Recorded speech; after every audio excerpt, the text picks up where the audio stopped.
माशाल्लाह नया झंडा लग चुका है।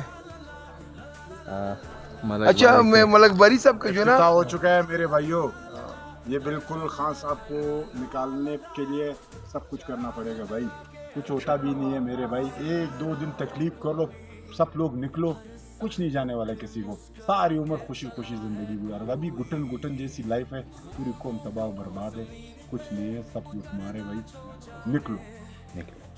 5 तारीख को तो भाई पाकिस्तानी कौम का हर नौजवान को इस्लामाबाद में होना चाहिए। अगर नहीं हुआ ना, जो अपने आप को पीटीआई वाला समझता है ना, तो नहीं। बारी भाई कह रहे हैं मैं गुलिस्तान से जो है ना 5 तारीख को जो है ना सैकड़ों की हवा निकालूंगा यहाँ से, गुलिस्तान से भी, किला अब्दुल्ला से भी।